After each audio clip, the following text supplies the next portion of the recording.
తెలంగాణ రాష్ట్రంలో అధికారిక కాంగ్రెస్ ఏర్పడి సంవత్సరంన్నర కావస్తుంది.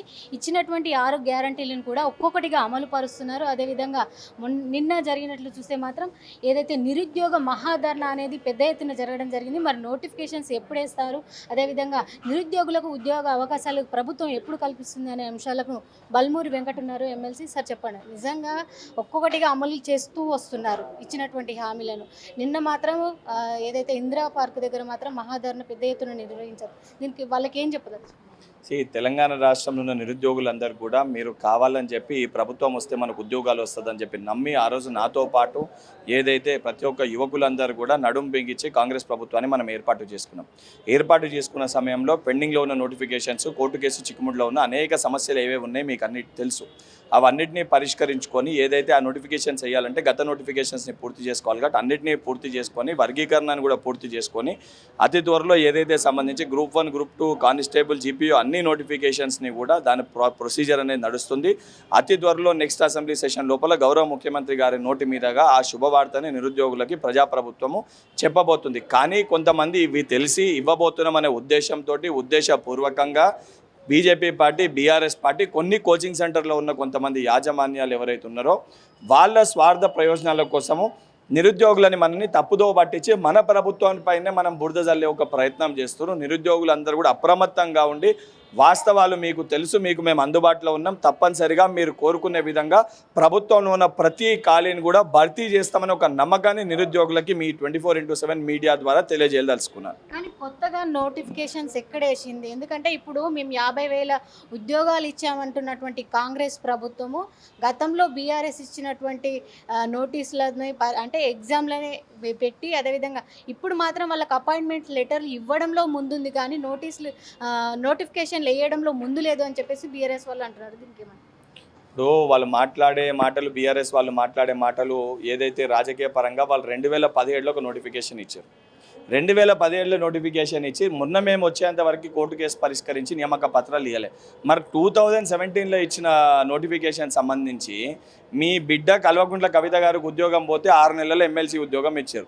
మరి 7-8 సంవత్సరాలు గాడిద పళ్ళు దోమిర్రా మరి ఉద్యోగాలు ఇవ్వకుండా మా 2017 నోటిఫికేషన్లు ఉన్న ఏదైతే పిల్లలకి మరి పెండింగ్లో ఉన్నప్పుడు మరి మేము ఏదైతే అధికారంలోకి వచ్చి నెల లోపల ముఖ్యమంత్రి గారు ఆ సమస్యలు పరిష్కరించి మేము నియామక పత్రాలు ఏవైతే ఇవ్వగలిగినామో మరి బీఆర్ఎస్ హయాంలో కేసీఆర్ కానీ వారి ప్రభుత్వం ఎందుకు ఇవ్వలేకపోయింది, ఎందుకు ఇచ్చే ఒక ప్రయత్నం చేయలే?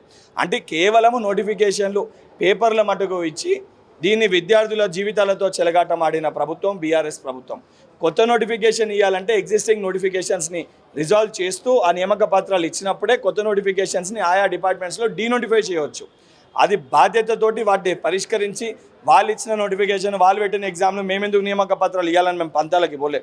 ఎగ్జామ్ రాసి ఉద్యోగం వస్తుందని చెప్పి తెలిసి ప్రైవేట్ రంగానికి పోలేక, ప్రభుత్వంలో ఉద్యోగం రాలేక బిక్కుమని చెప్పి 40,000 పైచిలుకు ఏదైతే విద్యార్థులు వాళ్ళ తల్లిదండ్రులు ఇబ్బంది పడుతుంటే వాళ్ళ యొక్క జీవితాలకి ఒక మార్గాన్ని చూపించాలి, వారి యొక్క సమస్యని పరిష్కరించాలని చెప్పి ప్రజాప్రభుత్వం గౌరవ ముఖ్యమంత్రి గారు బాధ్యతతోటి అవన్నిటినీ పరిష్కరించి వారికి నియామక పత్రాలు ఇచ్చారు. ఏ రకంగా బాధ్యతతోటి దానితో పాటు ఒక నోటిఫికేషన్ ఏదైతే ఇచ్చి డిఎస్సి 3 నెలల లోపల ప్రక్రియ పూర్తి చేసినామో తప్పనిసరిగా అన్ని నోటిఫికేషన్స్ని కూడా జాబ్ క్యాలెండర్ ప్రకటించి అన్ని నోటిఫికేషన్స్ని భర్తీ చేసి నోటిఫికేషన్ ఇవ్వడమే కాదు, ప్రతి నోటిఫికేషన్ ఇచ్చిన 3 నెలల లోపల నియామక పత్రాలు ఇచ్చి ప్రభుత్వం ఒక చిత్తశుద్ధిని చాటుకోబోతున్నాం. కానీ ఇచ్చినటువంటి ఏదైతే 6 గ్యారంటీలను అమలు చేయడం పక్కన పెట్టి ఫోన్ ట్యాపింగ్లో మాత్రమే కాంగ్రెస్ ప్రభుత్వం ముందు ఉంటుంది అని చెప్పేసి ఎమ్మెల్సీ కవిత అంటున్నారు. దీన్ని ఇప్పుడు ఫోన్ ట్యాపింగ్ భాగోతం అనేది ఏ డిపార్ట్మెంట్కి ఆ డిపార్ట్మెంట్ దాని వరకు అది చేస్తుంది.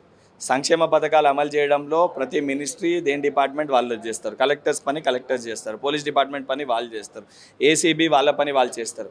6 గ్యారంటీని అమలు చేయడం ఎంత ఇంపార్టెంటో గత 10 ఏళ్లుగా ప్రజల ఒక్క సీక్రెట్ చాట్ని, ప్రైవసీ డేటాని విని మీరు ఏదైతే బ్లాక్మెయిల్ చేసి అడ్డగోలుగా మీరు దోచుకున్న డబ్బుని కూడా బయటికి తీసుకొని వచ్చి అటువంటి ఒక దొంగల్ని కూడా కటకటాల్లో నెట్టాల్సిన ఒక బాధ్యత ఈ ప్రజాప్రభుత్వం పైన ఉంది. అది కూడా మా గ్యారంటీలో ఒక భాగస్వామ్యమే. ఎందుకంటే రేపు పొద్దున ఎవరన్నా ఇటువంటి చర్యలకి పాల్పడాలంటే వీళ్ళపైన శిక్షలు వేసి వీళ్ళ శిక్షల్ని చూపించి ఇంకొకడు భయపడే విధంగా చూపించాల్సిన ఒక బాధ్యత మా పైన ఉంది. ఆ బాధ్యత మేరకు ఆ సంబంధించిన డిపార్ట్మెంట్ దానిపైన ఎంక్వైరీ చేస్తుంది. కానీ పోలవరానికి సంబంధించి మొత్తము 5 గ్రామ పంచాయతీలకు సంబంధించి పెద్ద సమస్యగా మారింది. ఇక నిన్న చూస్తే ప్రెస్ క్లబ్లో బాధితులు మాత్రం పెద్ద ఎత్తున రావడం జరిగింది. ఎందుకంటే మా 5 గ్రామ పంచాయతీలను కూడా భద్రాచలంలో కలపాలి, ఈ భద్రాచలంలో కలపకపోవడం వల్ల అనేక సమస్యలు ఉత్పన్నమవుతున్నాయని చెప్పేసి బాధితులు వాపోయారు. దీనికి ఏమంటారు? దానికి టెక్నికల్ రీజన్స్ ఏవైతున్నాయో ఆ జిల్లా మంత్రులు అక్కడ ఉన్న మా అధికారులు దానిపైన రివ్యూ చేస్తారు. దానికి సంబంధించి ఏదైతే ఆ రీజన్స్ ఏ రకంగా ఉన్నాయో ఏ రకంగా ఉందో దేని ప్రాతిపదికన ఉందో ఆ జిల్లాకి వెళ్ళి మా డిప్యూటీ సీఎం గారు, పొంగులేటి శ్రీనివాస్ రెడ్డి గారు, తుమ్మల గారు, 3 మంత్రులు ఉన్నారు. వాళ్ళు దానిపైన తప్పనిసరిగా ఫ్యాక్ట్స్ని పరిగణలోకి తీసుకొని ప్రజలు ఏదైతే ఆశించే విధంగా తప్పనిసరిగా ఆ రకంగా డెసిషన్ అనేది తీసుకుంటారని ఒక నమ్మకం అయితే నాకు ఉంది. ఓవరాల్గా మీరు బీజేపీకి బీఆర్ఎస్కి ఏం చెప్పదు? బీజేపీ బీఆర్ఎస్ రెండు వేరే వేరే కాదు. భారతీయ జనతా పార్టీ, బీజేపీ రిస్తదార్ సమితి ఇద్దరు దొంగలు కూడా. ఒకడు 10 ఏళ్ళు దోచుకుంటే ప్రజలు నీలకేసి కొట్టారు, ఇంకోడు 11 ఏళ్ళకెళ్ళి దోచుకుంటుండు.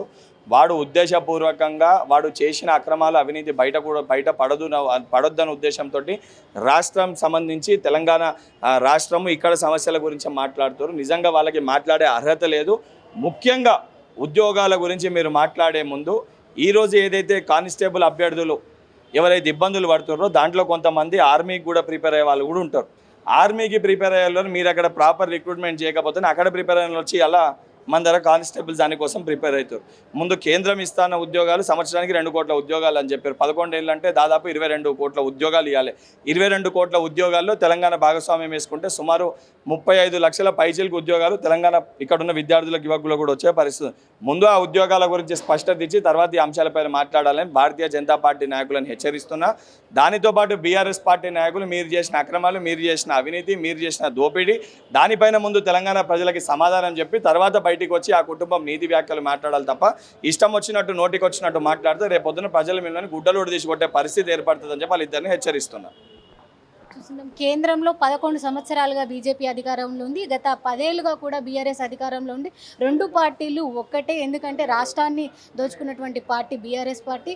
అదేవిధంగా జాతీయ స్థాయిలో సెంట్రల్ నుంచి వచ్చేటువంటి స్కీమ్స్ ప్రజలకు ఇప్పటి వరకు అందకుండా అడ్డుపడుతున్నది బీజేపీ అంటున్నారు Congress MLC Balmoor Venkat. Video journalist రంజిత్తో Rani, Gandhipuram. Hi friends, thank you for watching this video. ఈ వీడియో కనుక మీకు నచ్చినట్లయితే దయచేసి లైక్ చేయండి, షేర్ చేయండి. ముఖ్యంగా మా ఛానల్ 24/7 న్యూస్ టీవీని సబ్స్క్రైబ్ చేసుకోండి.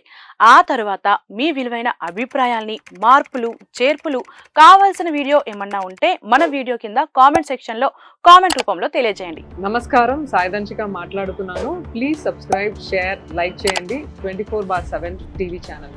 హాయ్ నమస్తే, నేను మీ Sonia Akula. Please subscribe to 24/7 news TV.